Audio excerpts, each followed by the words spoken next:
Yes, revolutionary greetings to you all, comrades. Feel most welcome. Greetings from wherever you're joining us. Welcome once again to this week's session for our Consciousness Study Group. As usual, we are philosophical study grouping. We do study the philosophy and ideology for decolonization of Africa, written by Kwame Nkrumah himself, called Consciousness. And as usual, it's our tradition that every Thursday we meet for the last almost 3 years. We are continuing with our chapter 3, where we were looking at society and ideology. We've been moving into subtle instrument of ideologies, and now we are having to look at the value of man. Initially, before this, in our initial meeting, or in our previous class, we were actually looking at a very interesting element on Nkrumah introducing the face of Africa. And Nkrumah said to us very interesting things. He said that one part that will end with the last paragraph was that the traditional face of Africa includes an attitude towards man, which can only be described in its social manifestation as being socialist.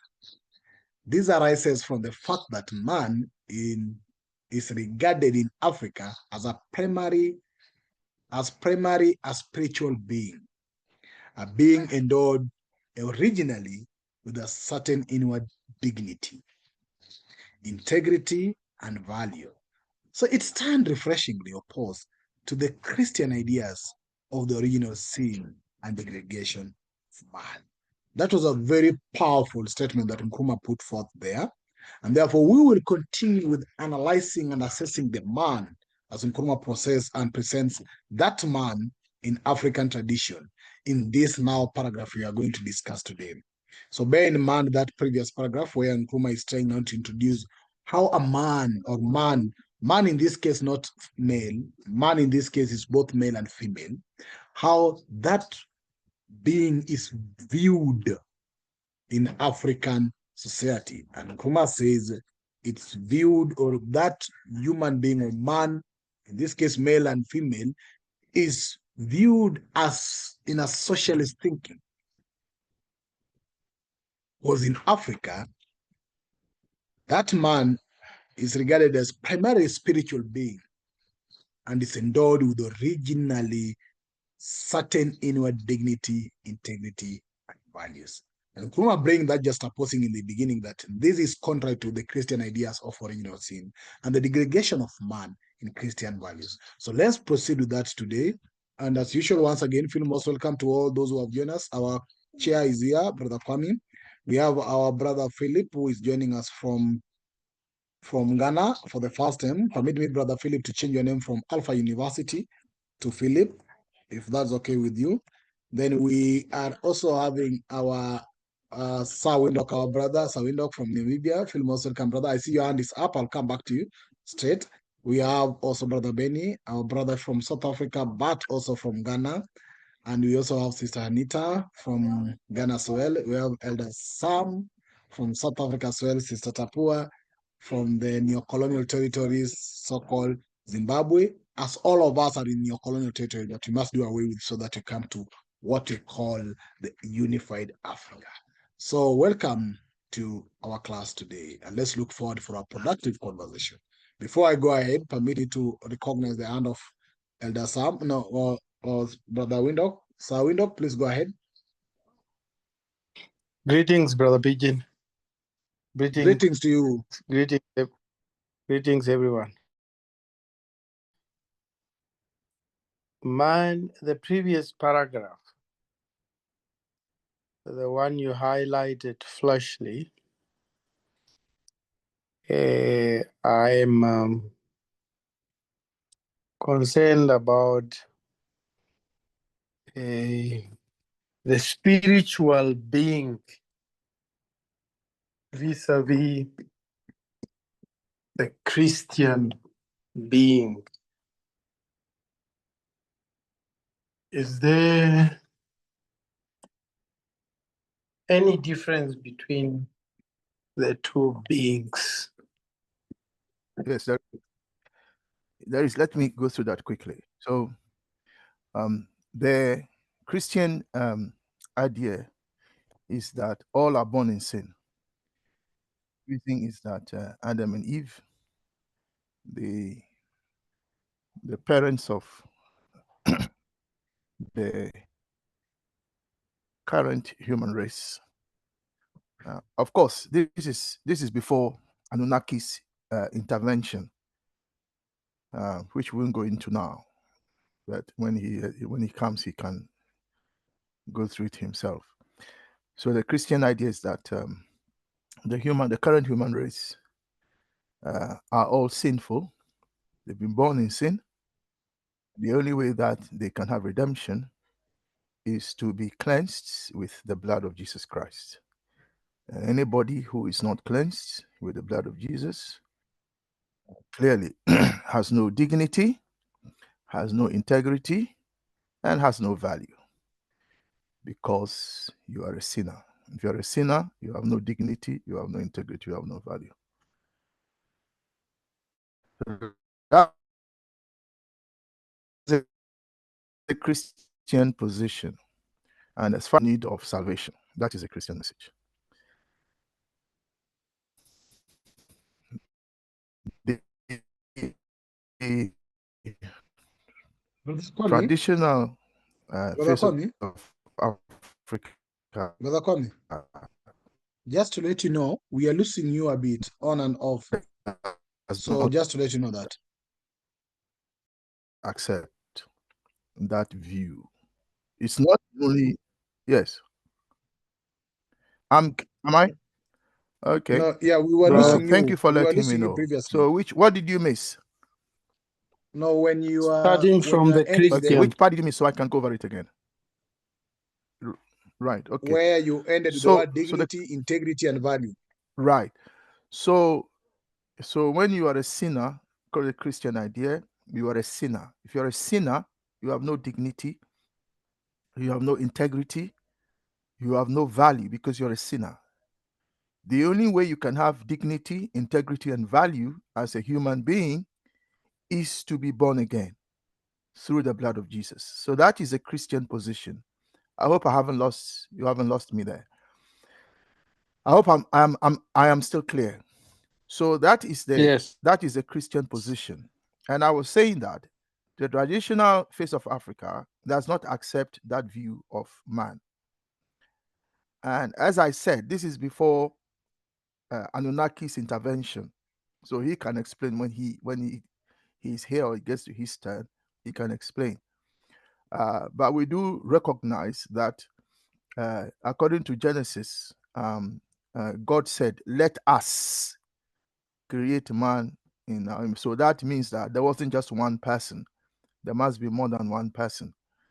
And of course, this contrasts with our view of a monotheistic God. So if there is only one Almighty God, why would God say, "Let us create man," if there is just one monotheistic God? But putting all that aside, because that's not the point here, the traditional face of Africa, say welcome, does not accept that. The traditional face of Africa believes that man, by man there, it means male and female, not just the male species, but the female species as well. That both male and female in Africa is regarded as primarily a spiritual being, having these spiritual qualities. And the spiritual qualities are dignity, inward dignity. It's inside you. You are born with it. It's part of you. You have integrity and you have value. So that is the traditional African position.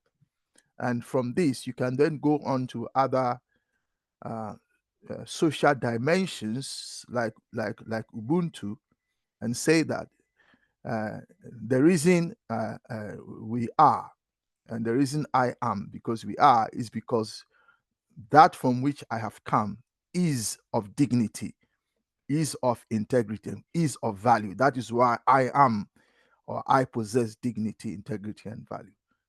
So I hope that answers the question. If not, I'm happy to expound.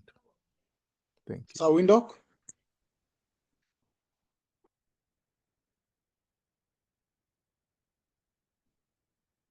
Yes, I was struggling to unmute. Yes, thank you so much. It's clear.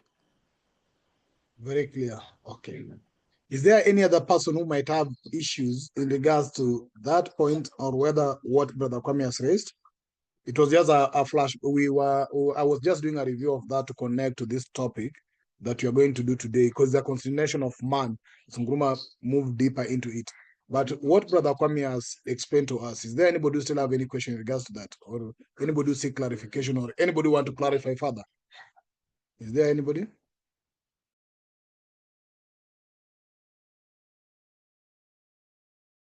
Okay, silence means everybody is satisfied. So then let's move to our paragraph for discussion today, which is this short and powerful paragraph. I'll request any of our member Brother who is Pigeon, in a position. Yes. if I may just make one more point, just the last line of the last paragraph, just to drive the point home. Yeah, just stop there. It says, and degradation of man. So that is important. So it's degraded. Uh-huh. So, and as I've explained, we don't accept that the black woman and the Brother black man Kwame, is degraded. can I Yes. engage you further on that, if you allow? Yes. Now you can move to the paragraph we are dealing with today, and then of course you can. Should I do the? Okay, permit me Yeah, just to it's engage you fine. further on this, because It's fine. Before you move down, that's fine. Let's do that. Yes. yeah, because when you touch on the word degradation of man, I think it's something that is not in the minds of many people do it.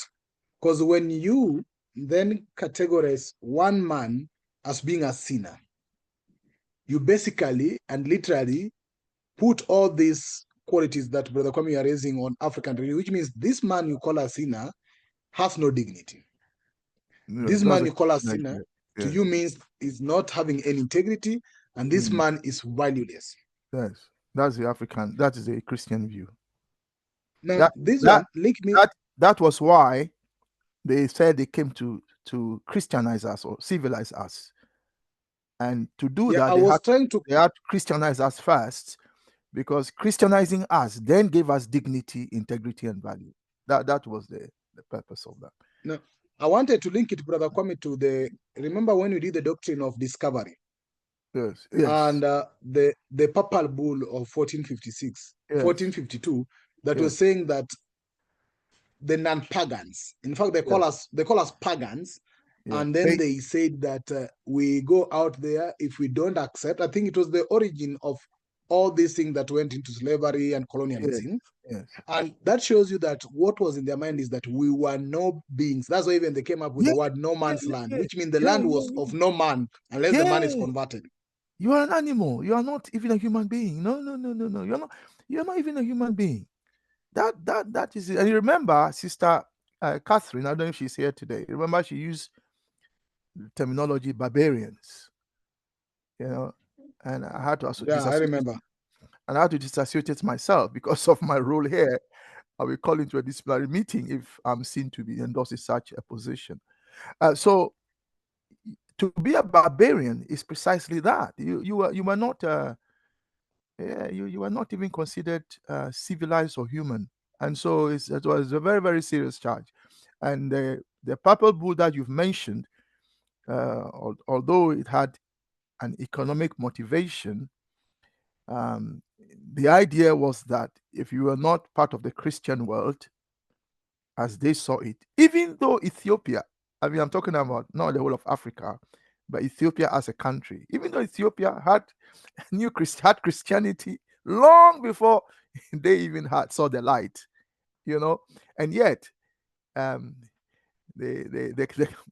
claim was that unless you were part of the Christian world, that somehow you were not, you lacked dignity, inward dignity, integrity, and value. Brother Kwame, if you permit me to finish my thought because of time. Oh, sorry, I thought you had finished. Sorry, go on. No, I want to concentrate on that term degradation, because then we want to see its impact currently, because it means as much as we might be all black people either professing the same faith, or as much as we can be in the same family, and one is a Christian and one is perceived not to be saved, then one person will see the same brother, the wife, or the child as a person who has no dignity, who has no value, just because they have not professed that religion or that whatever faith. And that is very, very important that we note it, even as we move deep to now the analysis of how Nkrumah now bring what is a man in African society. I think that's what I wanted to stress on. Thank you. And thank you. Fight between, yeah. So I don't know if I put my camera on so you can see me. I like to put my camera on. I don't believe in this putting off camera business. Yeah. Some people, there are people here we have never seen their face before, and yet they say they are part of us, and yet we have never seen. We don't know what you look like. I might see you in the street and pass you by, because maybe you will call me, but I don't even know you. I've never seen your face before. Anyway, putting that aside, the fight between the traditionalists and the Christians in Ghana, it has stopped now. It used to be very ferocious during what is in Accra called the Homo Festival. So the owners of the land in Accra are the Gan people. And the Gan people have a festival every August called the Homo Festival. And during that period, you do not play drums. There is a ban on drumming and things like that. And the Christians said that they don't agree. And and you wouldn't believe Christians fighting blows with traditionalists. And interestingly, the same Christians, when Christianity first came, they said the drum belonged to the devil. So they never use drums in the church, because they said it belonged to the devil. The same Christians. So initially, Christians never used drums, our local drums, these same drums in the church, because it was evil. It was of the devil. And then anyway, I just thought I'll mention that. Thank you. So that's part of our terminological discussions, but it's not part of the class, as it were. Thank you. Now let's get to then our reading for today. Anybody who will wish to read for us, please go ahead. Any member who is willing to read for us this paragraph highlighted. Then after the reading, we will define terms that need terminology that may need definition. Then we go straight to share our thoughts as usual. I haven't read for a long time, so let me read. Thank you. Yeah, please go ahead. Thank you. Thank you. The idea of the original value of man imposes duties of a socialist kind upon us. Sister Tapu, I'm just muting you, yeah? Just so, yeah. Thank you. Let me start again. This idea of the original value of man imposes duties of a socialist kind upon us. Herein lies the theoretical basis of African communalism. This theoretical basis expressed itself on the social level in terms of institutions such as the clan, underlining the initial equality of all and the responsibility of many for one. In this social situation, it was impossible for classes of a Marxian kind to arise. By a Marxian kind of class, I mean one which has a place in a horizontal social stratification.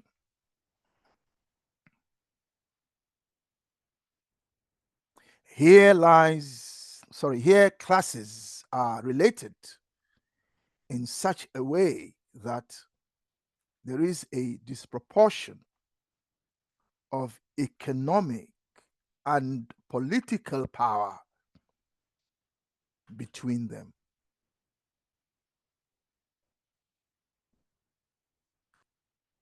In such a society, there exist classes which are crushed, lacerated, and ground down by the encumbrance of exploitation. One class sits upon the neck of another. End of reading.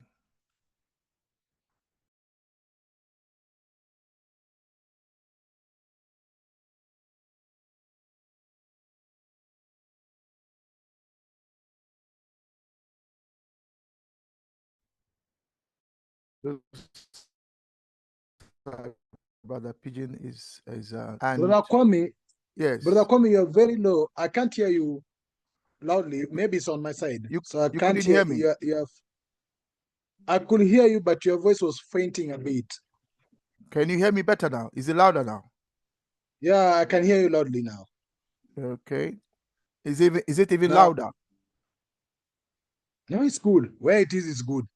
Okay. All right. Let me reread again then for the benefit of all of us. A bit faster this time. So this How idea. about if I do it, Brother Kwame? How about Yes. if I do it for you, so that you can also digest the text? Okay. Go ahead. Yeah, so that you can also process the text. So this idea of the original value of man imposes duties of a socialist kind upon us. Herein lies the theoretical basis of African communalism. This theoretical basis expressed itself on the social level in terms of institutions such as the clan, underlining the initial equality of all and the responsibility of many for one. In this social situation, it was impossible for class of a Marxian kind to arise. Papa. By a Marxian kind of class, I mean one which has a place in a horizontal social stratification. Here, classes are related in such a way that there's a disappropriation of economic and political power between them. In such a society, there exist classes which are crushed, lacerated, and ground down by the encumbrance of exploitation. One class sits upon the neck of another. Brother Kwame, back to you now. You can hold chair for us. Yeah, thank you, Brother Pigeon. So is my voice clearer? Is the volume okay? Now it's okay. When you started, it was a bit Okay. faint, but now it's okay. Okay, so we've heard the reading, brothers and sisters. Let's share our thinking on what we've read. And let's remember, everyone is free to share their thinking however so they wish. And we only ask that you differentiate between facts and opinions when you do. But please, this is a safe space. Don't feel nervous or anxious to share your thinking because you think we may not agree. This is a safe space. We support one another here. And yeah, so we've had the reading. Now we'll go through our list, and there are only 9 of us at the moment. So it should be okay for us to just go through the list and ask everyone to share what their thinking is. So if it's okay with everyone, we've had a lot of male voices. So maybe it'd be nice to start with a female voice to bring balance, because this balance is important in creation. So we have Sister, I know Sister Ida may not have got home yet. I think she's still at work, so she hasn't joined us yet. But we have Sister Kanita, we have Sister Tapoa here with us. So if it's okay, the sisters can start for us. Sister Tapoa and Sister Kanita, which of you would like to start for us first? Either of you can start for us. Thank you.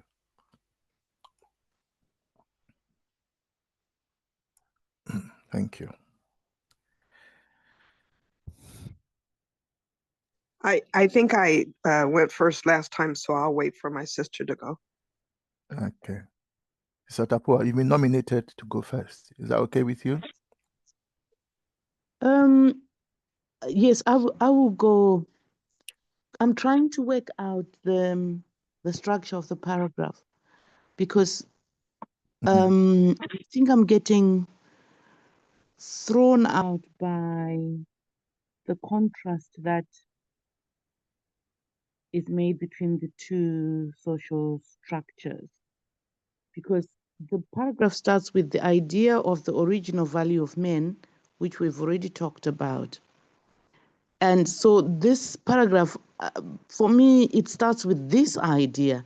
The next sentence is this theoretical basis, right? And I'm still referring to integrity and so on, which resides in institutions such as the clan and so on, being of equal value. But what's throwing me off is when he starts talking about in this social situation, it was impossible. We're still talking about the African structure because in the social structure, it was impossible.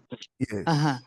And then he's referring to the Marxist kind of class, right? Where we've got the stratification of the proletariats, the workers, and so on, right? And then he then says, this is what's throwing me off. He says, here, classes are related in such a way that there is a disproportion of economic and political power. Yes, that is the Marxian class.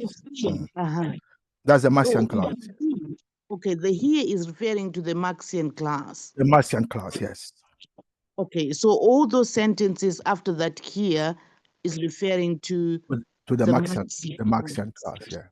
The word Marxian is coming from Karl Marx's name, Karl Marx, yeah. So sometimes people say, for example, people say socialist economics, and another word people use is Marxian economics, because the idea is that socialist economics and Marxian economics are the same.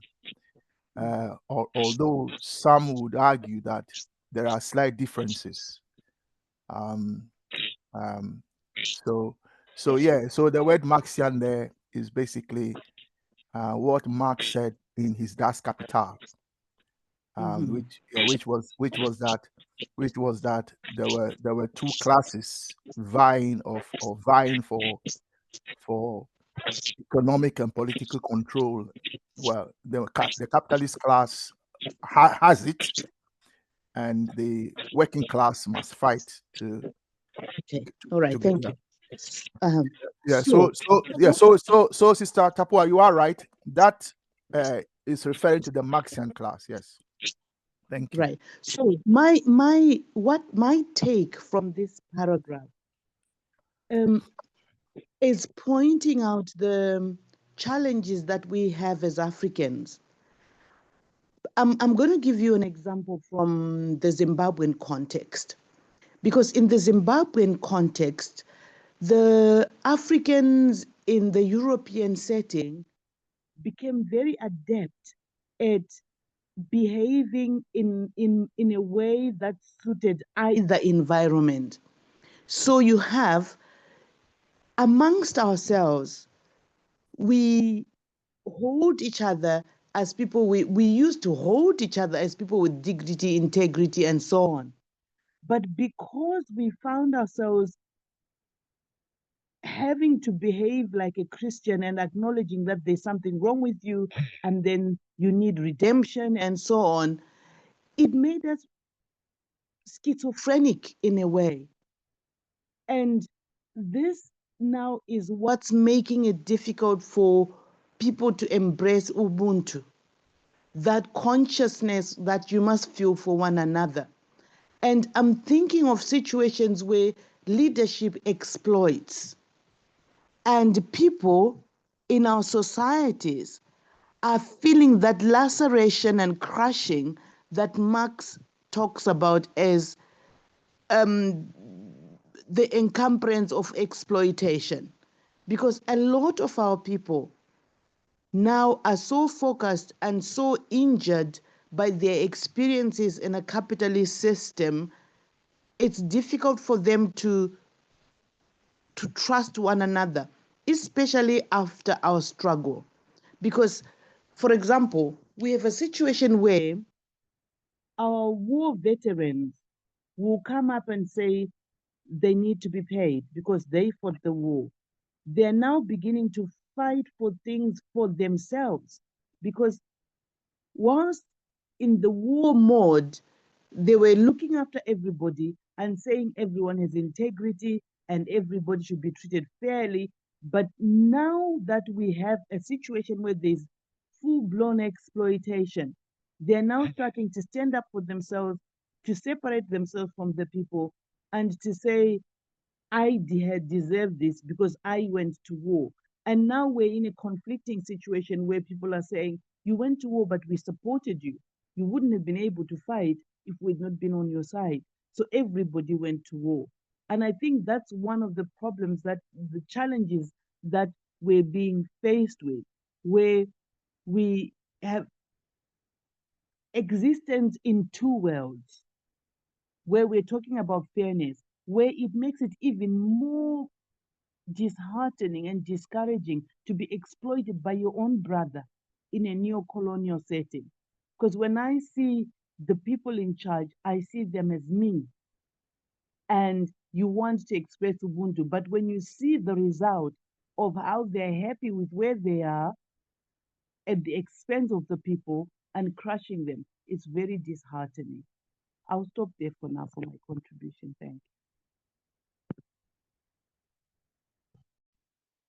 Yeah, thank you very much, Sister Tapua, as always.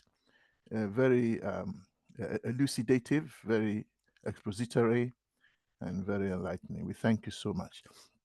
Let's hear a male voice this time, and then we'll come back to Sister Kanita. Brother Sam, the voice of experience. I think you should come in at this point before Kanita then comes in. Thank you. Thank you, Brother Kwame, and good evening, everybody on the platform. Am I audible? Yes, you are. Thank you very much. Thank you. Brothers and sisters, I want to start from a position that I was reminded of last week on the Sunday International Solidarity Platform. And the thing they reminded me of is that we should take into cognizance that oppression and all these forms of degradation and dehumanizing of us by colonialism, and as we speak now, neocolonialism, adding to those years, spends many years. In our case in South Africa, it spends over 300 years. And we have lost even our historical things that are internally in us. As Kwame is trying to do, is trying to go back and make sure that we find our bearing. We remind ourselves where we come from. And this is the best way that Kwame, being him, especially after experiencing all the shortfalls of the revolution that they waged. I think this is a brilliant way of saying, remember where you come from. And if we take that, the aspects of our revolution has been, we want to go back where we once were, where human beings were equal, where human beings were sharing equally. And this, to us in Africa, this has been part of our forebears. In the communal stages where they used to share, you know, when I grew up, I got part of that. It was almost towards the end.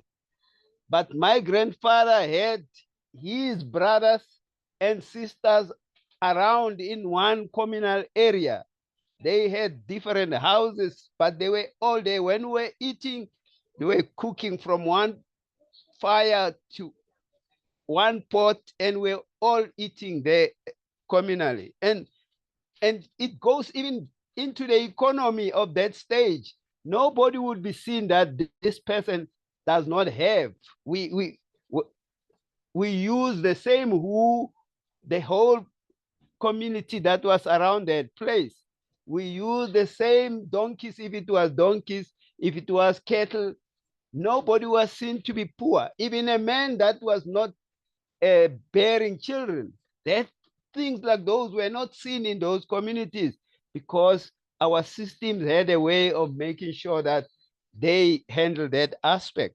So those are the things that Kwame Nkrumah is trying to bring back to us. And he says, if you take those communal ways of living, they are not far from actually the socialist economy that we are talking about, where the means of production will be shared equally amongst the people, and the wealth of the country will be, or of that society, will be shared communally together. So we already have those bases, and we should guard against these segregations that colonialism wants to keep us under, where we see each other in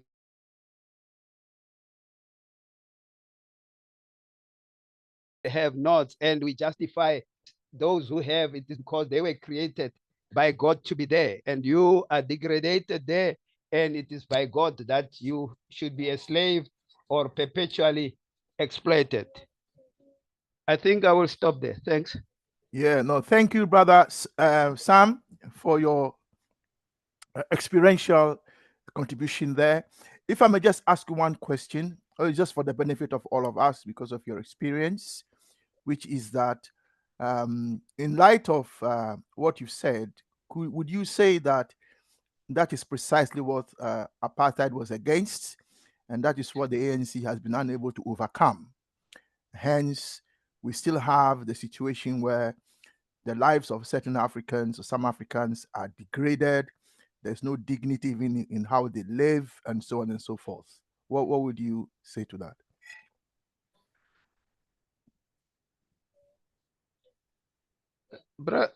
Brothers and sisters, I think for me, this part that I'm being asked about is the question of some of our revolutionaries losing their cardinal points, their reference points. And the way we say colonialism has been with us, and as I say, aided by neocolonialism for many years. So we tend to sleep, if you want to say that. We tend to fall into the folly of the many mazes and traps that are there. The frills, you know, it was easy for the colonialists to get us in South Africa. We were been in the struggle for a number of years. I think many of us, before I went into exile, the people that left South Africa in the 30s, 40s, starting to go out because of oppression in South Africa. So for me, if I spend more than 20 years outside, there are people who were there 40, 50 years outside the country. So when the time that seems to say freedom can come, the colonialists were easy. They had many things that they could use to make us fall into the trap. And one of the biggest folly that they used was to say, but you have been in the struggle for too long. Now it is time to come and share with us in this dispensation. And unfortunately, this is where the fall has been for us in Africa. When you don't set up goals of your revolution, when you don't set up what end state you want to see, when you will say, I am now free. And that is where the folly was with us, especially in South Africa. I'm not sure in other places. The people that were leading the revolution were given those frills and trappings that I'm talking about. And one of those big in South Africa was the Freedom Charter. And we call it the Freedom Cheetah because it really took the struggle away from our people. And the Freedom Charter started by saying, South Africa belongs to all who live in it. And brothers and sisters, I don't have to go and lecture about this. That was totally degrading, not only degrading, but was rejecting the whole purpose of the struggle, the purpose of our forefathers that fought the wars of resistance. The Freedom Charter took it away from them because then once you accepted that, South Africa belongs even to the colonialists that took land by force. And that is why we found ourselves in this.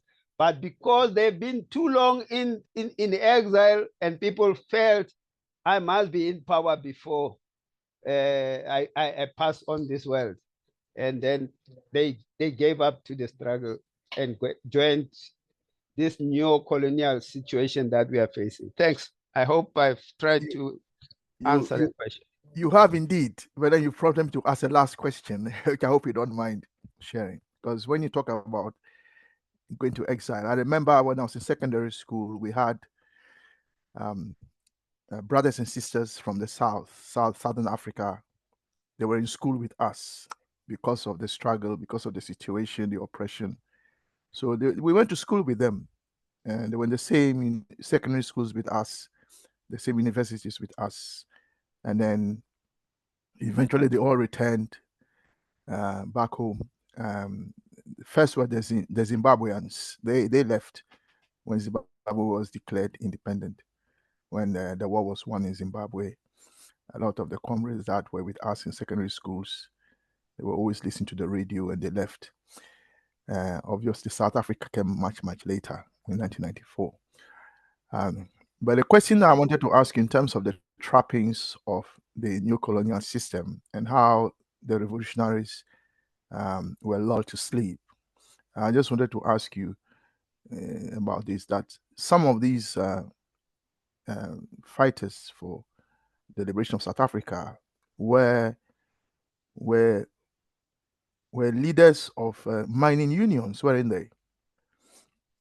And we know that the slaughter of miners happened under the leadership of some of these very trade unionists who were fighting for the workers who were being oppressed in this mining conglomerates. Is that right? Is that a fair way to put it? You might have to unmute yourself, Brother Sam, if you want to respond. Yes, Brother Kwame, it is true, but I think we need to put it into context. Mm. And if we have to go direct, most of the early unions, especially the powerful one, which came to be known as COSATU, started with NUM, National Union of Mine Workers, and those organizations were formed by the actual oppressors, basically. When they saw that consciousness is gaining into the workers and society, they decided let's help them to galvanize them, and then in the same way have these leaders already that we have identified to lead these workers. And so in a way, these leaders came as leaders that are going to champion the cause of the workers. But in fact, they were there pushing or implementing actually the program of the colonialists, basically. And you can look at in all directions in South Africa. The fact that we are sitting in this situation is derived from there. They were popularized, they were made popular, they were assisted, they were given all the aspects to grow those unions into big federations like COSATU. But they knew that basically these people will not go beyond what we have given the mandate of. And that mandate was, let's maintain the balance where we feel that the pressure is on, allow the pressure to go on. They allowed the unions to strike, they allowed the unions to stay at home and so forth. But when it had to come to the total transformation, that could not go. And we are in this state as we sit now, because these leaders were trapped from those early days. Thanks. Yeah, thank you very much. I won't ask any further questions. We are still hearing our thinking from what we have read, and what we have read is on the screen, and we are sharing our thinking. And Sister Tapua has shared her thinking first, nominated by Sister Kanita, and then Brother Sam shared his thinking, and then I asked him further questions on his thinking, which he has shared. We'll now move to Sister Kanita, but I notice Sister Tapua's hand is up. So I'll allow Sister Tapua to come in, and then we hear what Sister Kanita's thinking is. Yes, Sister Tapua. Thank you very much. I think like my brother said, we often got into the struggle without a concrete plan. Sorry, on Brother Tapua. Kwame. Sister Brother Tapua, Kwame. Yes, just so you know, your sound is a bit muffled. all right. Okay. It may just I be think I know. you step back a bit before you speak. Yeah, sorry, hold on, Sister Tapua. Brother Welcome wanted to say something. Yes, Brother Welcome. No. I just wanted to remind Sister Tapua of her voice quality. Right. Okay. Yeah. So it's the same. Thank you. Yes, go on, Sister Tapua. Okay. No, I wanted to say that I think, like my brother said, the dangers of galvanizing different groups into a struggle, and then Sister not. Tapua, Yes. can you speak Yes. closer to the mic? All right, I'll do that. Okay. I was saying the dangers Thank you. the dangers of getting into the struggle. You have to get lots of interest groups together to galvanize towards one aim. But without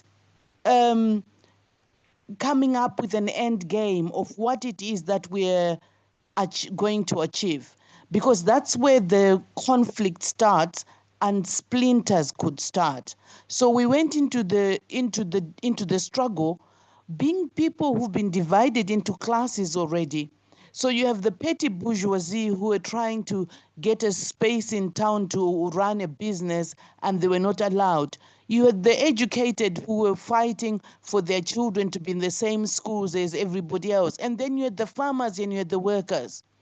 And the unfortunate bit is, just like we are in this group, with the people given the strength to organize and to analyze, the same thing with the workers, like my brother was saying, the trade unionists were the people who were educated, who could sit and discuss and analyze and understand what was going on. But when the colonialists use the same formula, it's almost like a dance. Once they see you getting enlightened, they will either send people in to be there with you, to control you from inside. And this is what we've failed to understand. That, for example, when Kwame Nkrumah was talking about the unification of Africa, we ended up with the Organization of African Unity, which they sponsored, and then we try and change it this way, they do the same, and so on. I mean, even including the struggle with slave trade. It's only when they saw they were losing that they started saying, oh, we're going to free the slaves. But it had become uneconomic, and they never say that. So the dangers that we're being reminded of here is we need, even amongst ourselves, to be very sure of what kind of Africa we want, so that when people jump onto the bandwagon, they know exactly what we're talking about and they know exactly where we're going, so that nobody's surprised when Traore starts doing what he said he'd do and everybody else understands exactly where they're going, because then you've got buy-in. So I think that's the danger that we have. And I think that's the danger that we always need to pay attention to, that we've been subdivided into classes. Thank you. Although Thank we you have open functions. Yeah, Thank you. thank you very much. So Sister Poa is sharing her further thinking on the Marxian kind of class and how it meant that there were conflicting interests all coming together in the struggle for independence, and because it wasn't made clear. So thank you very much for your thinking. Just a quick reminder, Sister Poa, you said that we failed to understand it. I would like to assure you that we do understand, even as far back as a struggle for independence. So, for instance, Komla Agbeli Gbedema, who was leading Nkrumah's struggle, because Nkrumah had been imprisoned, and they earmarked Komla, and then what they did was they sent him a lot of money and asked him to forget Nkrumah in prison and organize for himself. And what he said later to us publicly was that it was when the imperialists came to him and said to him, we think you are a good leader, forget about Nkrumah and lead the CPP and so on. He said that was when he realized the power of Nkrumah. And so that is where he rather took the money and put it into the campaign to organize a campaign for the CPP, and later on, as you know, the CPP won the elections, and Nkrumah won his seat in Accra. In fact, somebody stepped down for Nkrumah to run, and Nkrumah won the seat. So the governor at the time had no choice but to release Nkrumah from prison and invite him to form the first black government on post-colonialism, that is, the first black government in sub-Saharan Africa. I say post-colonial because remember, Liberia was a black government, Ethiopia was a black government, and they were not colonized. So that's why I say that. But in terms of those who were colonized, Nkrumah was the first. The CPP government of 1951 was the first. So I'm merely sharing, Sister Poa, that you are right that that's what they do. But remember that yes, we do understand, and we know how they operate, and even as far back as a struggle, there were those like Komla Agbeli Gbedema who recognized what they wanted to do and did not follow what they wanted. But there are still Africans who will sell us out. That there's no doubt. Thank you very much. So let's now hear from Sister Kanita. Thank you.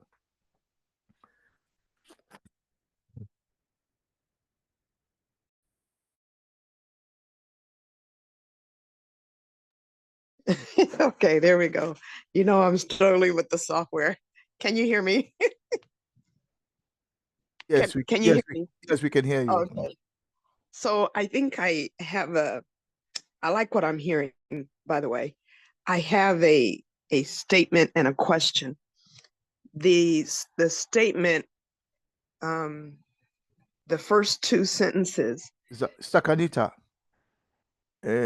of course, you can share what First you two like. sentences of the highlighted paragraph, which Yes, says this Sister idea. Kanita, I don't know if she can hear me. Sister Yes. Kanita, I was saying that Yes. you share your thinking. I don't know what you mean by statement. You are sharing your thinking with us. I'm not sure what you mean by statement. I think we're splitting hairs, but no problem. I'll use those no, words. It's fine. Okay, no, you don't have to use the exact words. I just want to be sure that's what you are doing. That's all. Yes, because please. The English language is a very, very slippery language. Sometimes, Sure. Yeah. So that's why no, you can use whatever words you like, but I'm just saying I just want to be sure that you are sharing your thinking with us. Thank you. Please carry on. Okay. So my comment, I want to share my thinking on the first two sentences. This idea of the original value of man, of a socialist kind upon us. Herein lies the theoretical basis of African communalism. And as I reread those two sentences, it strikes me, in my opinion of those two sentences, that it's a bit of the cart before the horse, that it is rather the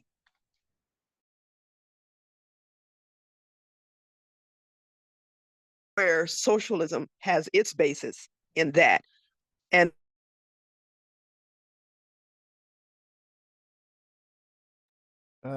social is a software.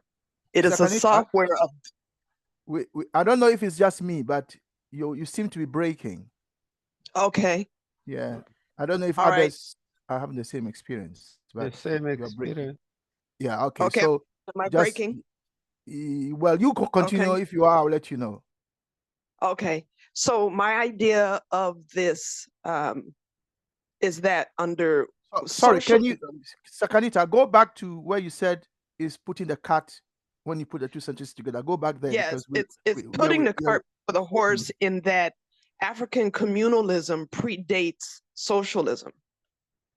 And that whereas socialism is a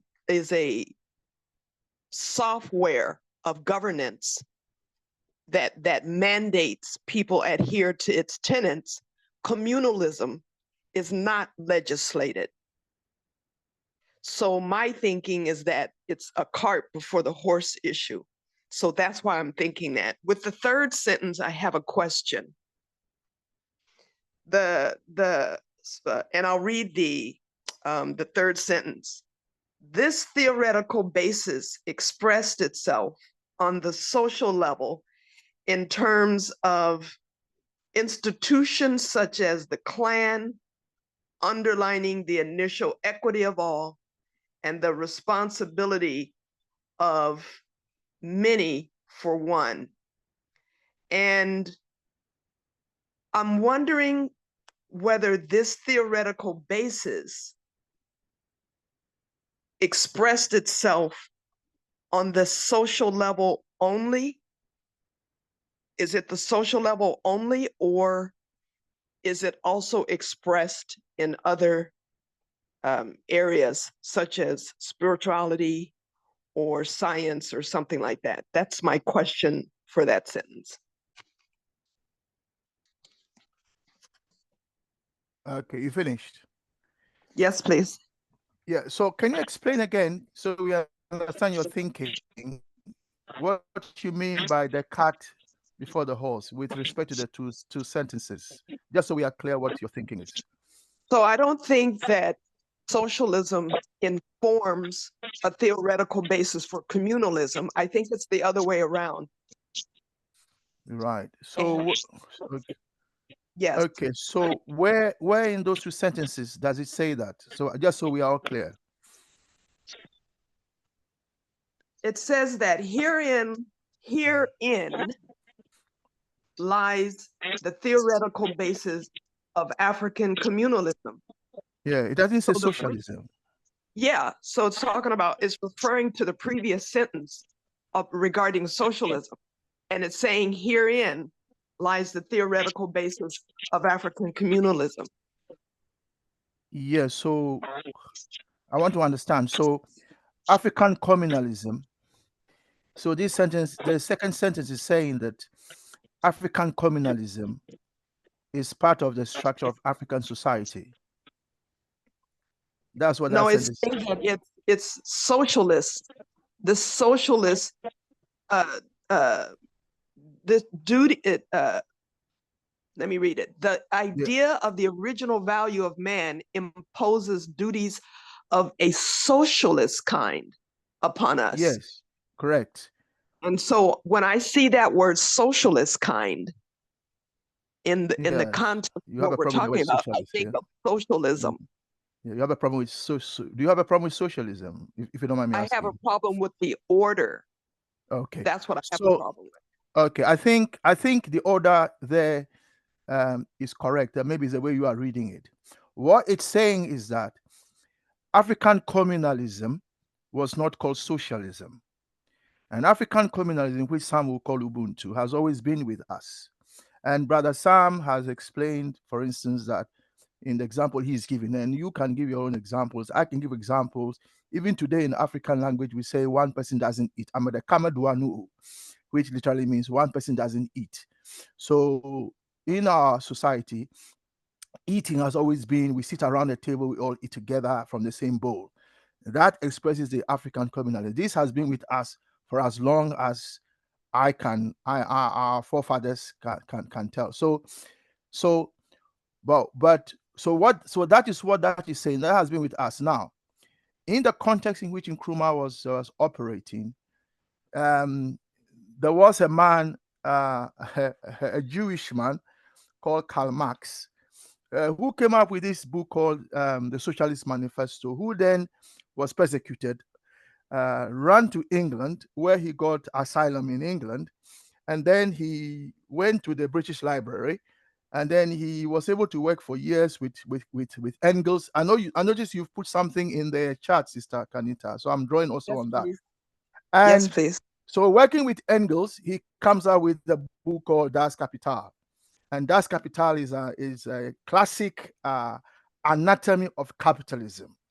Remember, before that, it was Adam Smith who put forward the classical textbook on the wealth of nations.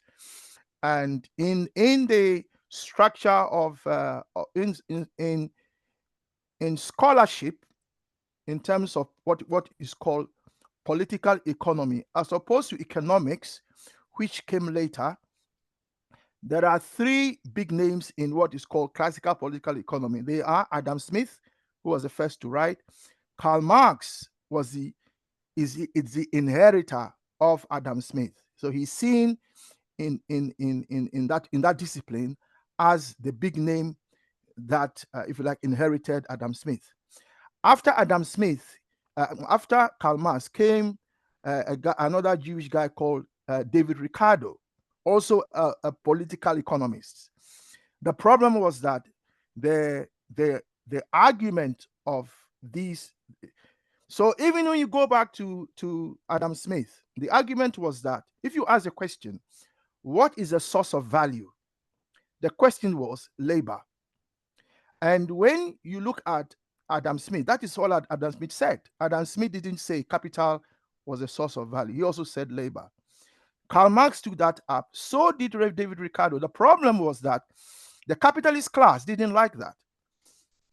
Because if labor is a source of value, then it means what? It means then what about all the capital that they are contributing? and the capitalist class wanted to control the wealth. So what they did was they invested in a new kind of political economy, and that is what today is called economics.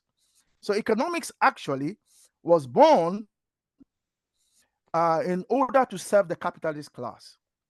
I'm saying all this to explain what we are reading, because I always keep saying that when you are reading Constantism, it assumes you know a lot. It assumes you bring a lot. That is why the Pigeon, but building on the work of Brother Michael,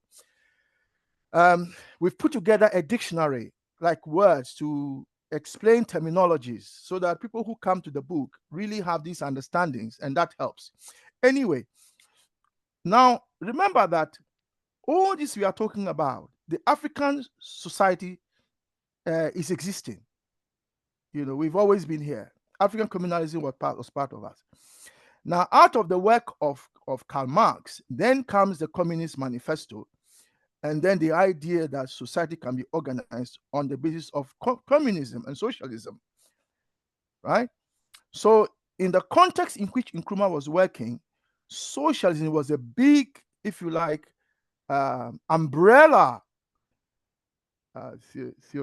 theoretical ideological position within which everyone was fighting, and it was the socialists or communists against the capitalists. I won't go into the Politburo of the Soviet Union and why some of our brothers left that and came to Nkrumah, and so we won't get into all that now. But the point I am making is that this socialism that was the international context within which Nkrumah was working had to be redefined with respect to African communalism. To say that the socialism that was being talked about had an indigenous form that we Africans were practicing. So if anybody is saying that in the context in which they were fighting, if anybody is saying that socialism is where we must all go, let's all be clear. All you are talking about is socialists, duties of a socialist kind, if you like, and so on and so forth, that we should take care of one another. But Africa had that already. So I just want to let you understand that this is not saying what you are saying. The way you are reading it, I understand the way you are reading it, but keep in mind that African communalism did not come after socialists. Socialism was invented by Karl Marx.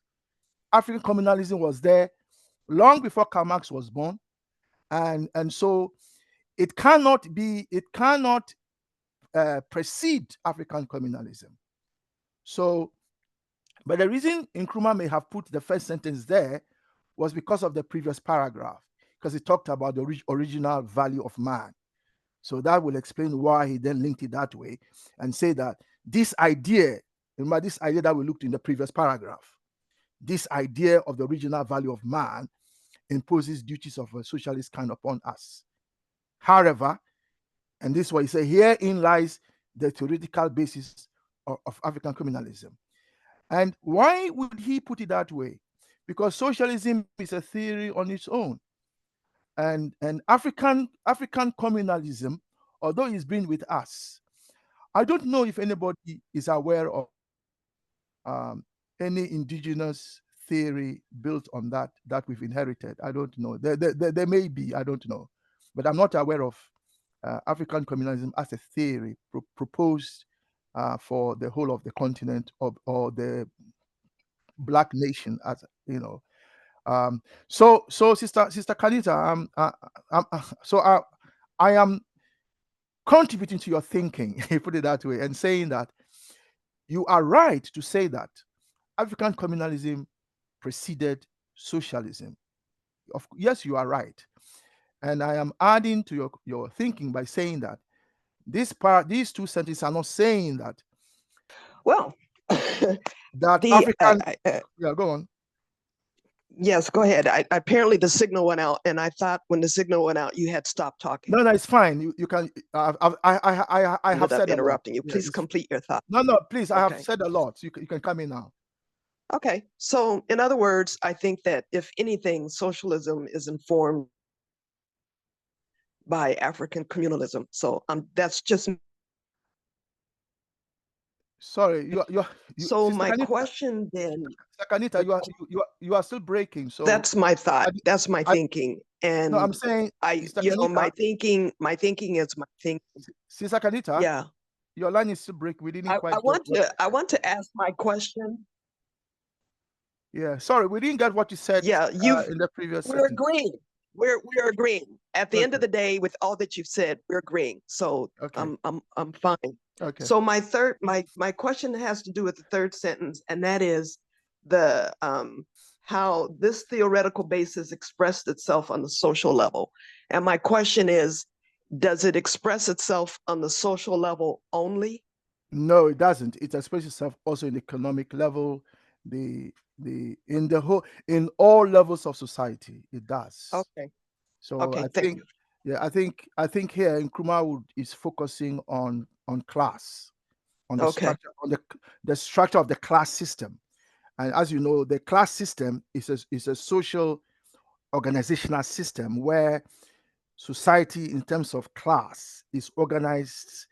Society is organized in terms of class. So we have the aristocratic class at the top with the monarch at the top there.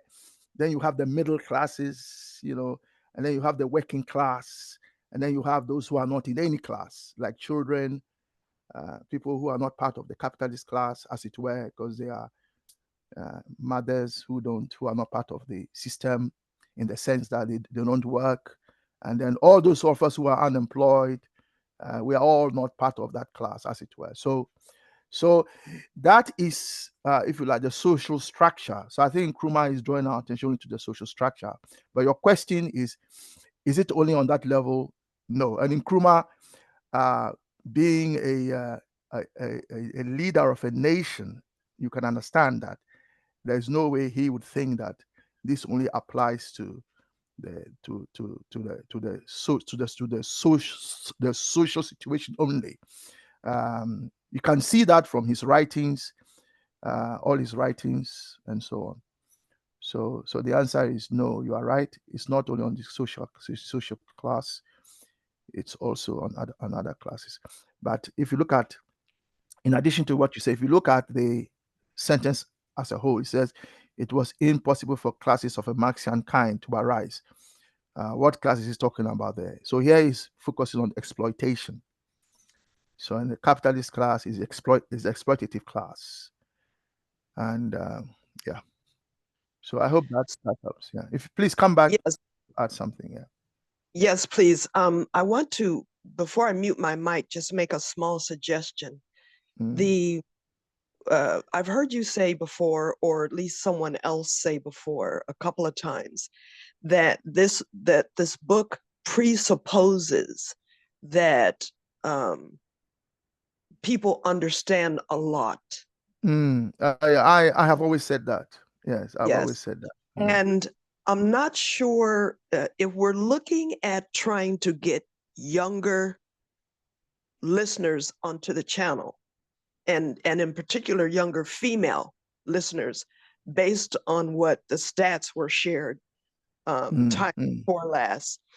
I think I would suggest that maybe that statement might be reevaluated. Explain what you mean.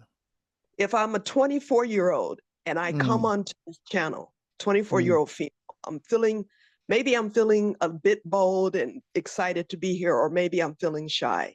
And if I'm called upon to offer a comment or ask a question, and I make a comment or I ask a question, and someone tells me this book presupposes that I should know a lot, there's a good chance I may feel that I'm being told to shut up because I don't know what I'm talking about. Okay. Although that is not our intention. Oh, of course not. Yeah. But if I'm hearing that, you see, and it comes to my mind, I'm sure someone half my age, it can Mm, come to their mind. mm. Yeah, no, So thanks for, that's my thanks. suggestion. Yeah, thanks for drawing our attention to that. I can tell you from experience, because I've been doing this for a long time. We did this first physically in a physical space before when the COVID came. We moved online, and I can tell you that it was attended by a lot of young people when we had the class on the ground. Not sure why we only attract older people when we've gone online. Maybe it's the way we are presenting it. But I can assure Sister Kanita that a lot of those who attended the class were also very young people. In fact, some of them were I remember 2 girls who came and they were just excited. And they said they didn't know something like this existed. I mean, the fact that you can meet as Africans and discuss philosophy and ideology with respect to the African situation is not something that they had ever either been part of or seen. So we had a lot of young people, and they recognized some of the things I'm saying are something they have said themselves also. So, for instance, all I have said about Marxian economics and all the way to Adam Smith, I only know these things because I am a trained economist myself. I have a master's in the subject, so I know a lot about this. Now, if you are not conversant with that history, you can read this and share your thinking, but you're not conversant with that. So what we have said, and is that we will put together a kind of dictionary or an explanation of terminologies where we will also add these backgrounds. So when you come in, we will give that to you to read so that you are conversant with the background. But as I said, thank you very much. We have done some work on that. Brother Michael started it. He came together with a dictionary. Brother Pigeon has built on it, and we are just waiting to, if you like, finalize it, and then we share it with all of us. Oh, for clarity's sake, I'm not saying that you've never had young people a part of it. I'm speaking specifically to the stats, and I'm speaking specifically to the utility of the statement of saying this book presupposes you know a lot. I too have seen young people engaged in this actual book, and these are grade schoolers. These are not college level students. I've seen it with my eyes here in Ghana, and I posted the website of the school where I've seen it. However, that kind of statement I've never seen made to those children. So my suggestion is to rethink the utility of making that statement. It's just a suggestion. I hear you. Although what I'm saying is true, I hear what maybe the way I say it, but yeah. Point taken. Of course, when university students who have read more widely are discussing the book, of course, it will be different from other groups. Okay, thank you very much, Sister Kanita, for your enlightened contribution. And we are yet, well, I am personally yet to get to grips with the link you shared. We had been contacted by somebody from Kasua who said they wanted to join the class when we first announced it, but they never joined, or he or she never joined, if I remember. So when I heard you saying that there is a school in Kasua, my mind went to the fact that could that brother or sister, I think it was a brother, be from that particular environment. But what we should do is to link ourselves with them. So once again, thank you for sharing your thinking. But Sakadita, you know a lot that we also don't know. So you came here with a lot of knowledge, and you shared with us a lot of history that some of us were not aware of. So I mean, if you tell us that, look, brother, I know things you don't know, I don't think I will find that difficult to accept at all. But we hear you. Let's hear from a brother this time, and Brother Windhoek.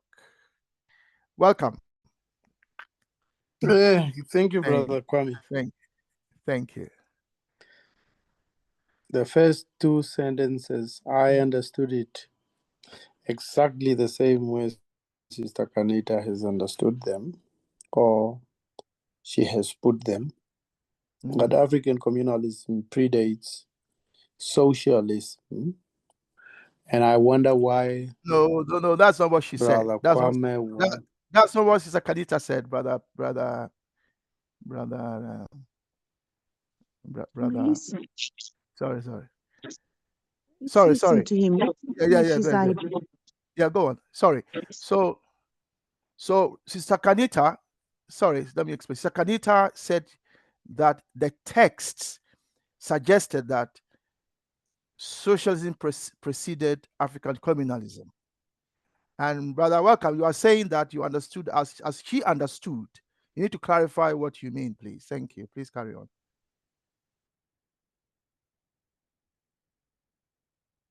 Now I'm completely lost. So I'll what Sakanita said was that rather rest. when what Sakanita said was that the two sentences her reading is that Nkrumah is saying that socialism preceded African communalism. That is how she read it. And then when I explained that African communalism precedes socialism and gave the history, then she and I agreed on the historical, the historicity. So when you say you agree with her, I was asking, what exactly are you agreeing with, so that we are clear what it is you are agreeing with. Brother, welcome. Can I come in, please? Yes. Sister Tapua, can you hold on, please? Yes, Brother Pigeon. Brother, welcome. Sister Tapua, can you help me there? Yes. I think what we need is, because this is a learning process, if we suspect that someone might have misunderstood something, let's listen to the end. Let's not interrupt. Because if we listen to the end, then we've got a better handle of understanding where it is that they might have missed something or where we can add something. Because it's very frustrating for one to start a sentence before you've finished your idea to then someone interrupting. It's really disheartening. So just that restraint of waiting until someone has finished and then coming in to help them understand what it is. We will all learn from the process. Because right now I was wondering what my brother was going to say before he interrupted. Before he was interrupted. Yes, thank you. Sister Tapua, I hear what you're saying. We're all sharing our thinking, and I'm sharing. If the brother starts with a statement that I don't understand, and I'm chairing the meeting, remember, we are sharing our thinking, and it's being chaired. I need him to clarify what he means, and then he carries on. I am not interrupting him. He will still share his thinking. But he said he understood what he agrees with Sister Kanita's position. And I wanted him to clarify that, then continue what he's saying, rather than wait for him to say it. So I needed us to understand what he means, then he continues his thinking. I'm not interrupting him at all. I am supporting him. Thank you. Right. I can I come back? No, you can't come back. That's all right. Let brother welcome share his thinking. Thank you. Brother, welcome. My confidence has dwindled. I will not be able to. Why has your confidence dwindled? I don't know. Maybe I started on my thinking, my thoughts made me start on a wrong footing, making my whole thought almost misplaced. So I don't think I will really carry on, because Yeah, I understood welcome. I understood it from the very same specific that I wanted to study it. Okay, go. All right, you And carry on. And what if was it that? has Carry to on. be changed, then no, I think I will rest it for now. Maybe put my courage together and come back at a later stage if I would. Okay, but yes, that's fine. But we'd like to hear your thinking. All right, let's go to a sister. How many sisters do we have? We have. I thought Sister Ida joined us. Okay, Brother Eric is still struggling to join. Okay, we don't have any other sisters amongst us. So just brothers left. So maybe we'll go to another brother. Brother Coco has just joined us. So we'll give him time. Sundiata, is that, please, who are you? Can you just tell us who you are? I think you've been here for a while. Sundiata? Can you hear me? Yeah, we can hear you, Sundiata. Where are you joining from? From London. Okay. Have you read what is on the screen? Have you listened to it or read it? Are you happy to share your thinking? Yeah, I'm listening. One of my dilemma is I'm here with my father at the moment. Sorry, I didn't quite hear what you said. Sorry, your voice is muffled. Maybe come closer to the mic. Okay. Yeah, what I was saying is, I'm here looking after my father, so it's a little bit difficult for me to talk, but I'm listening to. Brother Kwame, I can't hear the comrade who is speaking. So Yeah, probably his voice is muffled. Yeah. Yeah. All right. Yeah. Okay, brother Sandiata, I think you are saying you can't talk, and that you are with your father. I think we've heard that one. Thank you very much. Yeah. Continue to listen and let me know when you want to share. Yeah. I'll do that. But I would like to say, sometimes from a personal perspective, I'm not sure if the rest We of can't hear you very well, brother. We can't hear you Uh, very well. Okay, not to worry then. I'll listen in. Yeah, I think it's the sound is not coming across very well. Yeah. Okay. All right, thank you. Okay. Brother. Okay, so Brother Sandiata can't speak because of where he is. We've heard from Brother Sam. We've heard from Sister Tapua. We've heard from Brother Kanita. Brother Welcome will come back when he says he's more confident on his point. And then Brother Benny, you've been here from the beginning. Can you share your thinking, please? Thank you. Yeah, thank you, Brother Kwame. I've been listening and enjoying listening so much, despite some of these things. Yeah, and the fact African environment. Hold on, Brother Benny, your sound is also muffled. Is it my end or other people can hear you clearly? Okay, let me change because I'm using earbud. Okay.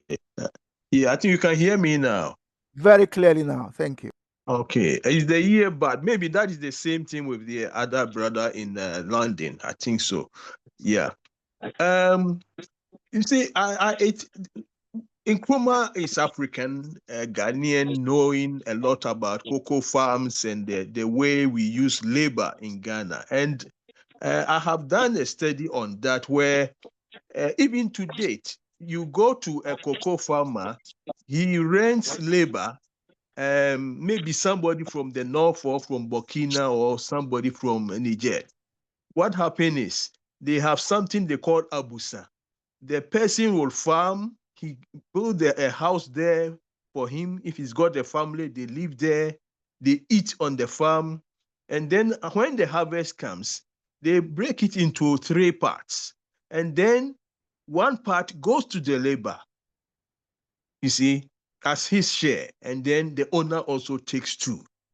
You see, this system helps these kind of laborers to, even at a point, they are able to acquire their own lands, you see. But if we compare this to the kind of labor system that we have learned from the West Europeans, it's more exploitative, because you end up getting nothing for yourself and the future, even despite where they have this social security and the rest. It's not sufficient to keep you going when you are on retirement, you see. So I feel that as our great man Paul has actually spelled this out clearly, it will be good if we can actually, in this critical moment that we have a lot of labor disputes, we are thinking of African unity. In this, in our governance, can we write something on this, and then also try to see how labor policies on the continent can be shaped in the way that we are not going to have all these kind of strikes, especially in South Africa. And almost we have thousands of strikes in this country every year, just because of what? Unfair labor practices, wages, whereby a white person will take 3 to 4 times salary at the same time on equal qualification with a black person, you see. So for me, it reminds me that are we going to learn from our great man and know that we have systems that have been better, only that we've been educated to leave them, but then can we go back to actually reclaim what will actually support us? And then our humanity also is pearled in these practices, that we don't humiliate another person just because he's a laborer working for me. Thank you. Benny, your contribution is wonderful, but can you relate it to what we've read, so we understand what you're really saying? Thank you.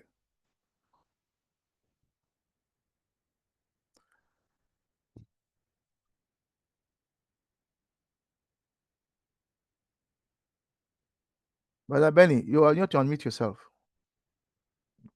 Okay. Yeah. What? Yeah. You are muted. I'm saying relate what you said to what we've read, so that we are clearer what it is the thinking you are sharing. Because I think what you are sharing, yes, has yeah, it's linked to what we are reading. But it relates in the sense that Marxism, in terms of Marx social, social theory, if you let me put it that way, it's assumed as maybe the earliest, but even theories are not things we will say that a theory comes from what you have observed, and then you are able to say that it's something that can be repeated, and then use that as a measure or as interpretive framework. But it doesn't necessarily mean that whatever is there shouldn't be given the credit for that matter. So I think it's in the academic sphere that maybe some of these problems arise, that we try to make writers look as if they are the god of whatever they try to propound or talk about. But from what Nkrumah is saying, for me, it's as much as he loved socialism and Marxism and the rest, yet he recognized the fact that on this continent, it's not like we are newcomers to, but then our systems can contribute much to our progress than maybe what we will learn from elsewhere. I mean, that is how I actually, my thinking from it is in that way, please. So Brother Benny, are you saying that, the example you have given is evidence that indeed in Africa we had horizontal social stratification and not a vertical social stratification like the one Marx was talking about? Is that what you are saying? That is until even within the period of colonization, especially in West Africa, where we didn't have a lot of white people, our social systems, in terms of the parity of it continue to exist, and you find the rich and the poor people mixed together within a town or society. Brother Benny, you are saying that you have evidence that what Nkrumah is saying here is correct, that indeed there was no disproportion of economic and political power with those who own the land and employ the people from Burkinabe and so on.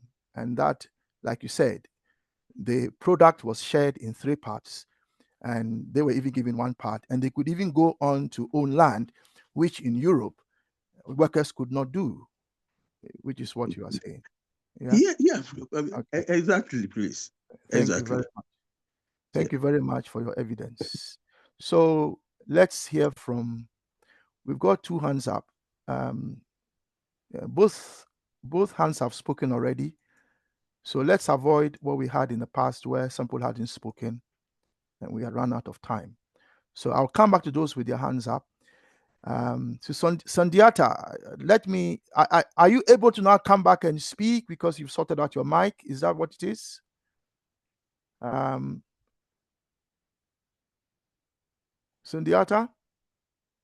is that what it is? Sisters Tapua and Kanita, I'll come back to you. Let's hear from those who haven't spoken yet, and I'll come back to you. Can you hear me now? Much better, much better. Did you want to share your thinking? I did, just briefly. Yes, please, carry on. Yeah, the whole Marxist theory is based on the historical development of Europe, and it cannot be applicable to the African society, in my opinion, for the very same reason that Nkrumah has outlined. If you look at the history of the European, their class struggle has been based around the advancement of their industrial production, where traditionally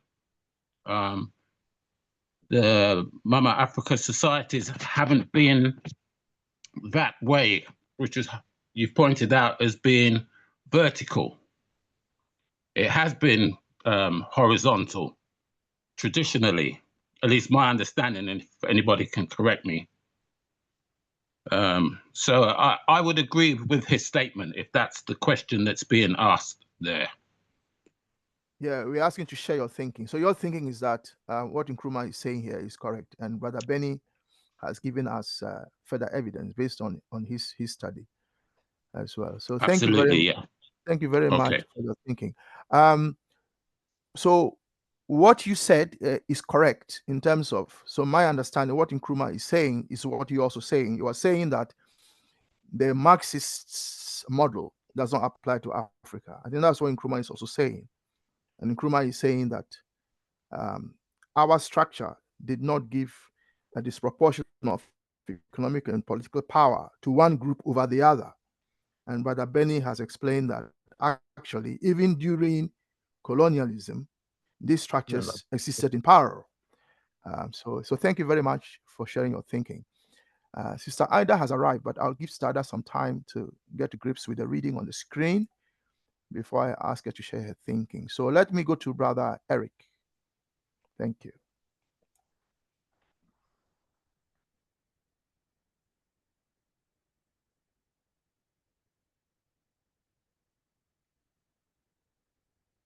Brother Eric? Okay, Brother Eric doesn't appear to be ready. So let me go to Brother. I just came in late. I came Yeah, in late. Let me listen and learn. I just came in late. That's fine. Come in when you are ready. Let me go to Brother Welcome, who may have now recovered his confidence. Although we're all students in this space, by the way. Nobody knows more than anybody. We are all equal in this space. And it's something we have said as part of our modus operandi, that when we come to this space, nobody is more equal than another person. We're all equal in this space. And the reason we're all equal is very simple. We all have minds to think, and everybody's thinking is just as important as somebody else's thinking. We're all sharing our thinking. So nobody has more right to think than somebody else. Of course, we think differently. That's true. But we all have the right to think however we want to think. So let me go to Brother Welcome. Brother Welcome.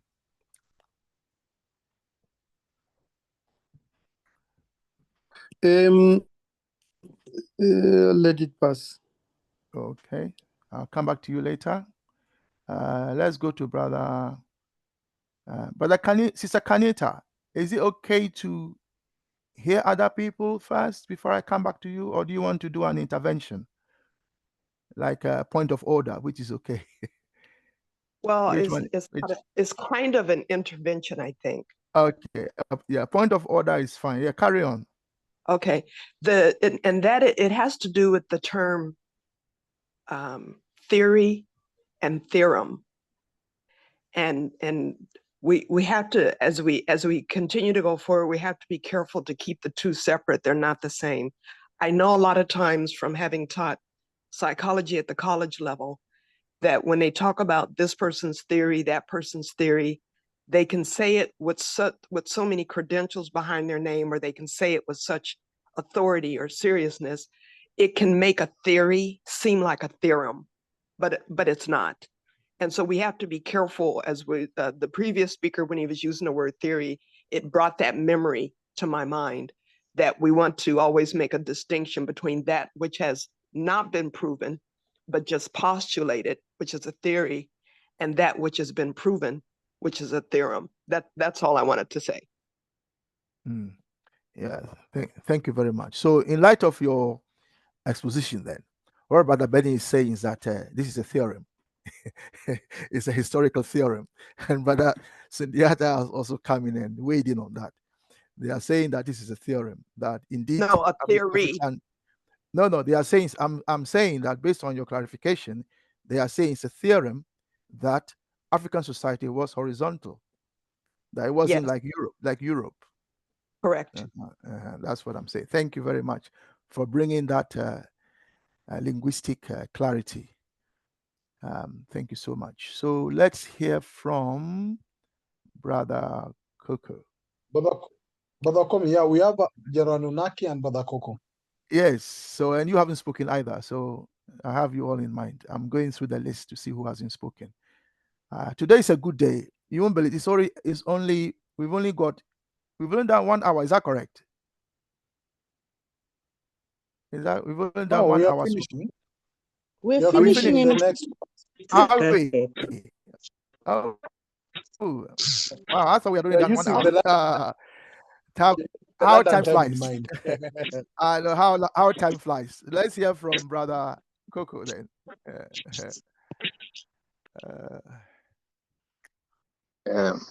Greetings, comrades. Greetings, brothers and sisters. Thank you for this opportunity. Allow me to start by talking about the Marxist idea of class, which Dr. Nkrumah quotes in his passage. Here, we are told that in Karl Marx theory, society, if you remember, was divided into classes based on economic position or economic power, mainly on who owns what and then who works for who. So we have the ruling class, who are the bourgeoisie. They own the means of production. factories, land, capital, etc. And then we have the working class, who are the proletariat. They sell labor to survive. And as a result, these two groups, they have opposing interests in this production. The bourgeoisie wants to maximize profit. And we know what that involves. Maximizing profit doesn't take anybody's interest into account. It's all about maximizing profit. It's that simple. It's simply business, as they always say. But the proletariat, on the one hand, they want fair wages, they want equality. And that is threatening to the bourgeoisie. It's threatening to the owners of means of production. So in this case, in this kind of relationship of power, it's in extreme contrast to what we know in Africa, in which there is a clan, there is a family, there is a social structure that's completely different. Hence, when we say a Marxian kind of class, I mean one which has a place in the horizontal stratification. One class sits upon the neck of another. He's talking about those bourgeoisie. It means they have layers. They have layers. The hierarchy is there, if you remember. They brought in the hierarchy here. That hierarchy exists now under capitalism. It used to exist under feudalism, which is primarily what they came to Africa bearing initially. The king had all the power before the king was challenged, or before Cromwell was killed, or before the French Revolution. But after that, there were some reforms. Still, there is that hierarchy. It still exists.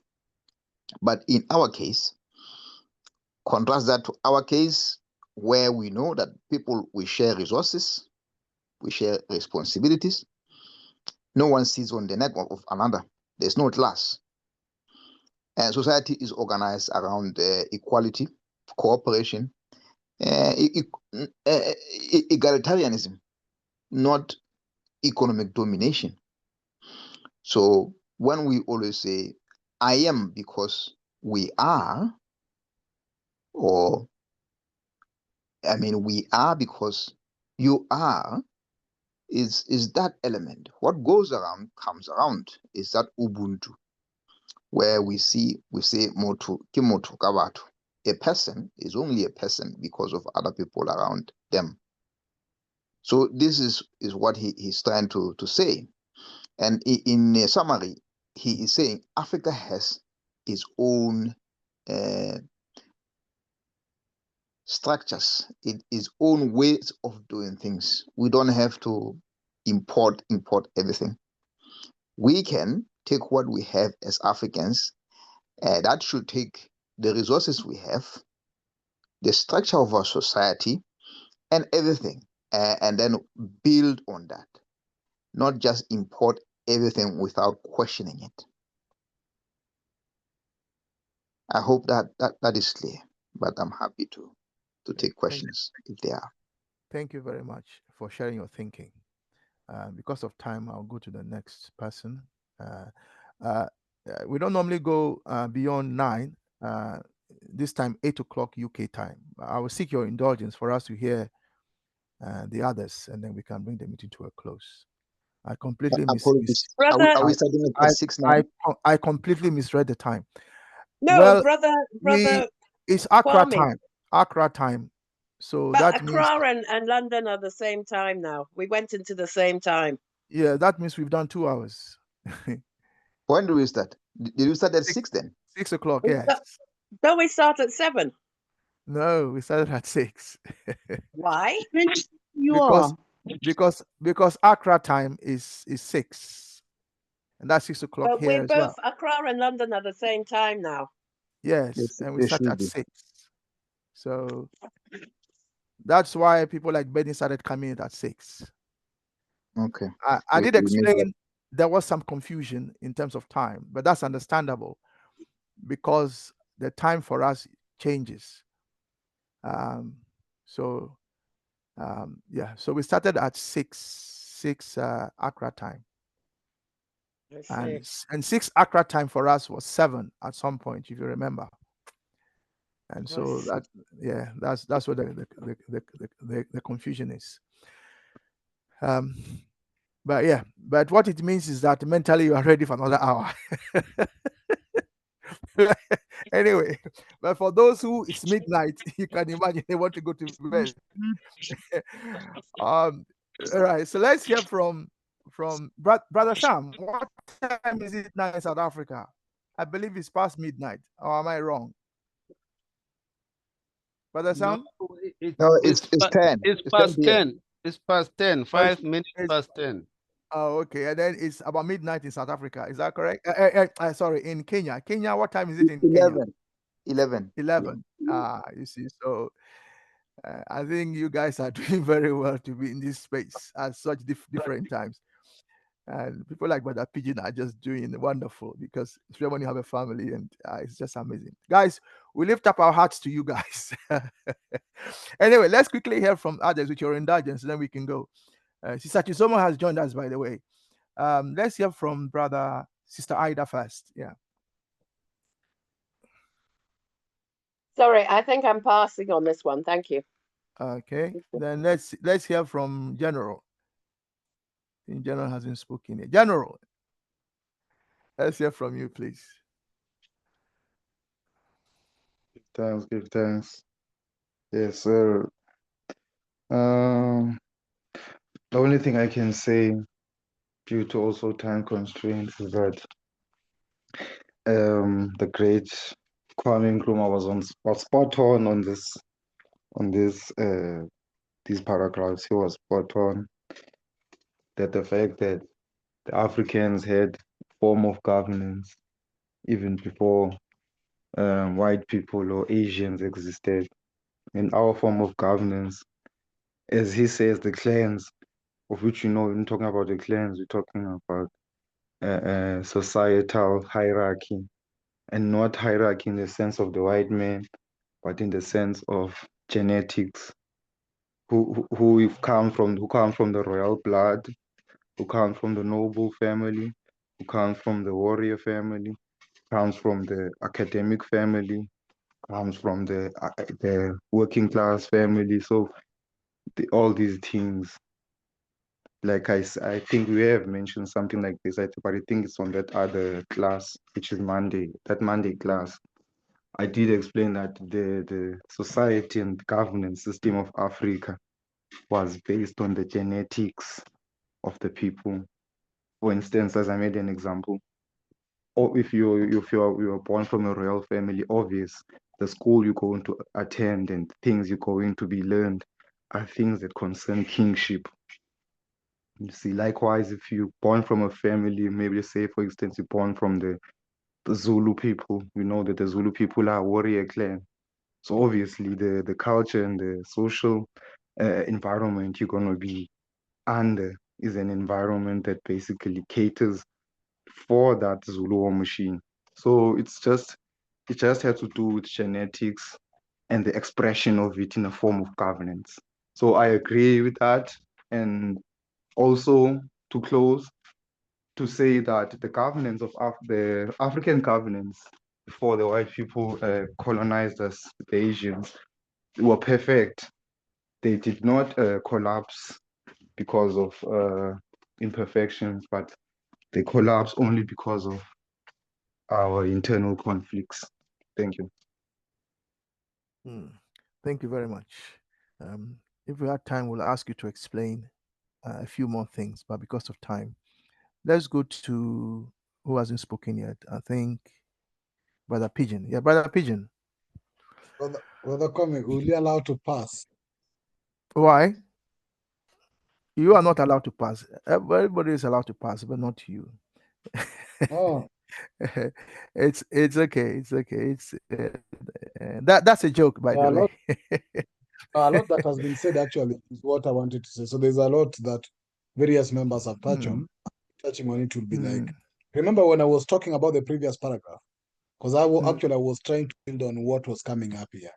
And it is very clear that the discussion I had with you in the previous paragraph, especially on the degradation of man, is now clearly out of what people are discussing here. So I would not like to speak much on this. Okay, so you agree with what everyone has said, basically. Thank you. Let's now go to sister. Brother, welcome. I'm back to you. I'm back to you because I wanted to say something. Please don't pass again. Don't pass, please. Please don't Yeah, pass. you can pass once more. Oh, come on, brother. Welcome. Anyway, okay, I hear you. Brother Pigeon. Brother Pigeon. Yes, brother welcome. Number four, colonialism as the imposition of Marxian class. How did colonial capitalism create the crushed and lacerated as it is in the text? Did they talk about colonial capitalism specifically, or do we know, as we are assumed to know more, that is colonial capitalism that has been referred to in the text? That's a very good question. Yes, Pigeon. But I'm not seeing in the text where the word colonialism has been mentioned. Well, that's his question to you. Is it assumed there? That's what he's asking you. Bullet number 4 under your points for discussions or points to take specific, to hit specific attention to. Yeah, and then you see colonialism, which is actually close to capitalism in terms of its is whether the principle of colonialism was all about class structure. Because in colonialism you had the masters, the kings, and the rest, and then we all were turned to servants and everything else. And that's basically what also Marxism was quite in terms of class structure. So some were slaves, probably we who were colonized then became slaves or subject of colonial leadership. Then those who were the royal queen or whatever, the royal family and their governors became the masters to control us. So in one way, of course, Marxism was trying to address or discuss issues of also colonialism in terms of capitalism in the structures of a society. So it can be implicit in that text. Okay. Thank you. Thank you for saying something, brother. Welcome. No problem, brother. Thank you. I've posted brother Welcome's point from point 4 in what brother Pigeon shared in the poster. So it's in the chat. So you can see what brother Welcome was asking about. Thank you. So now we've heard from brother Welcome. The only one person left is Sister Chisomo. Sister Chisomo, I know you came not too long ago, but are you got the times mixed up? Got the yes, times mixed up. yes, So, you're not the only one. Somebody joined us. Somebody joined us at 5 o'clock. Somebody got, and I had to go in there and explain that we hadn't started yet. I was free at 6 o'clock, but you didn't know. I didn't know. So does this mean all the classes I now did start say at 6 o'clock? they start at. It's always, brother Pigeon. Can you explain? It's always been 6, hasn't it? Well, Brother Kwame, initially, our classes were going by the London time. And that means that the whole people were attending us across the world, because we had people from Barbados, people from the Far East, were then actually using London time, which is not stable. It actually fluctuates. So when London times goes to where it is currently, it means our classes should be ending midnight in Kenya or almost 11 in South Africa. So we agreed as a proposal that we retain Accra time, because Accra time, GMT Accra time, will never change. So whether the London people's time switch back or on, they just have to stick to Accra time so that then we don't interfere with the global timeline in America, in Caribbean. Then Pigeon, then in that case, we should have started at 7 Accra time then, from what you are saying. No, all along, we have been starting 6 p.m. Accra time, which is always 9 p.m. Kenyan time, all along. But Accra time Accra time never changes, does it? It's always the same. So it has never changed. So it's UK time. Yeah, it's UK time that changes. So if we are saying that our meetings start at 7 o'clock Accra time, then that is the time for everybody. No. If for us in the UK, if that is 6 o'clock or 7 o'clock, that's up to us to sort it out. No, okay. It doesn't start. That's better. It starts always 6 Accra time. Always, not 7 Accra time. 6. It also changes in America as well. America, the American time changes. Yeah. So we are using Accra time. But you see, so we use Accra. You see, so we use Accra time, the one in the notice. Because that one doesn't change. But what it means, Pigeon, let's look at this again out of this meeting. What it means is that it will be 7 o'clock Accra time, not 6 o'clock, which will coincide with sometime with 6 o'clock our time, and then in winter it will be 7 o'clock Accra time. But that is for us to sort out in the UK. Brother Kwame. Yes. Let's sort this out. Let's sort this out of the meeting. Yes. Because of time. The implication is if you agree 7 o'clock Accra time, then it means meetings will be ending midnight in Kenya. Correct. And that's why we agreed we use 6 p.m. Accra time so that it ends 11. Correct. In Kenya, 11 rather than midnight. So that's why we have been retaining 6 rather than 7. So if we are all okay, let's just stick with 6 Accra.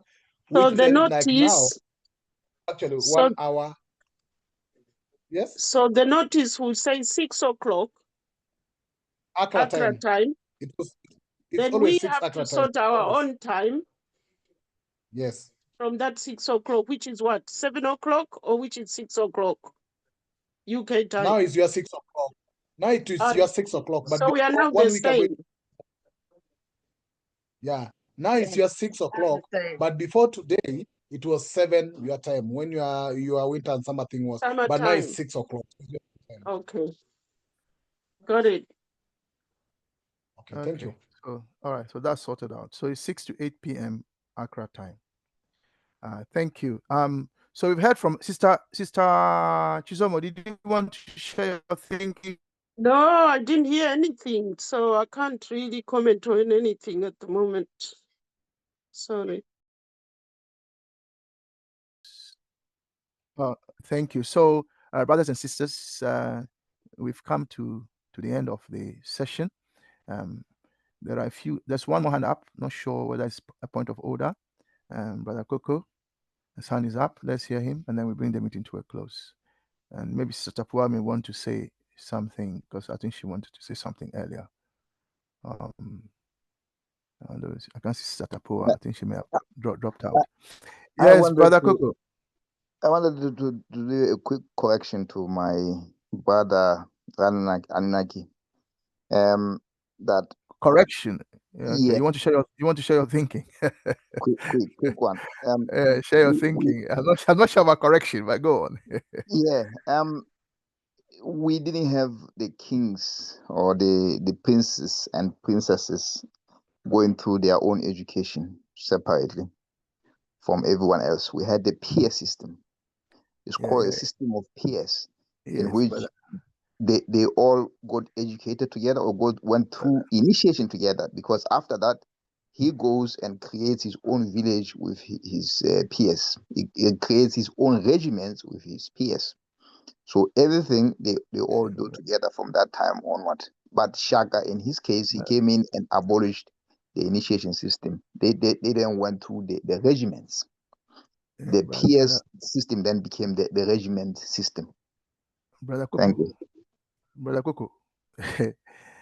Brother Coco. That's why I said let's leave that for now, because that will open a whole conversation. What Brother General is talking about the Anunnaki as the origin of black people. You are talking about what happened later.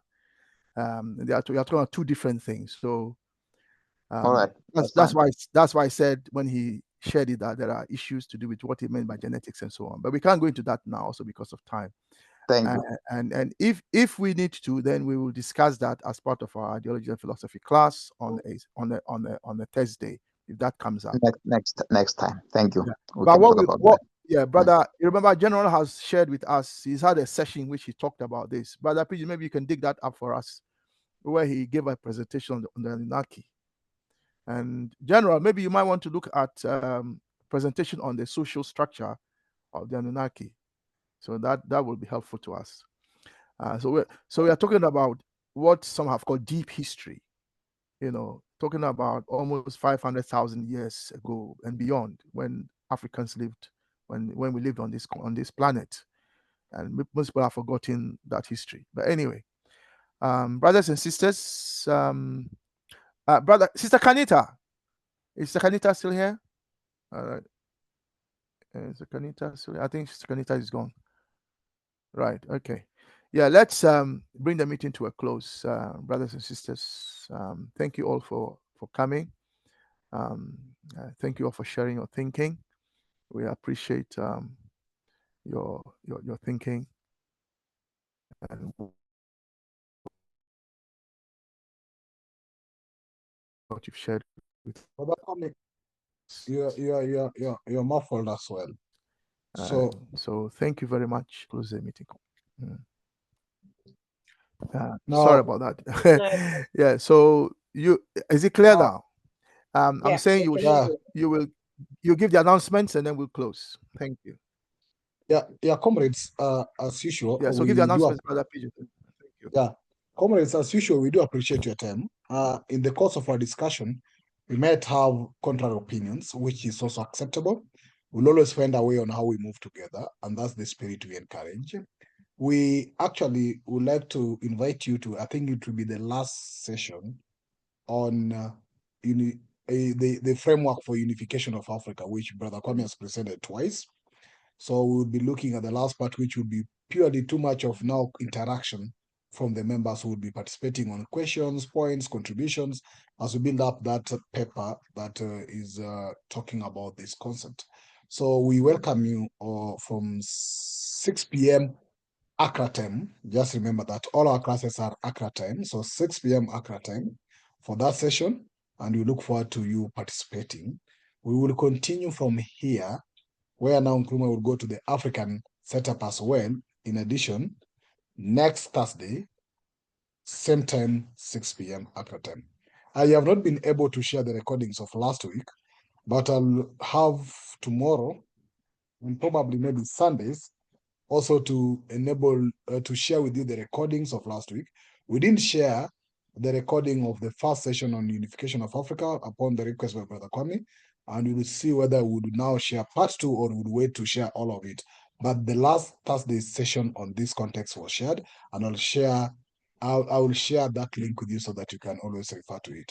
The reason why we do this is because maybe you can go back and refresh your mind. Having said that, we have actually gone past our time, as Brother Com indicated, and we apologize for that. And due to time mix-up, next time we'll not go beyond that as our tradition. So thank you very much, and let's meet again on Saturday or on Thursday. For those who want to join the reading club, there's a reading club going on Mondays. So thank you very much, and may you have a lovely evening. Bye for now.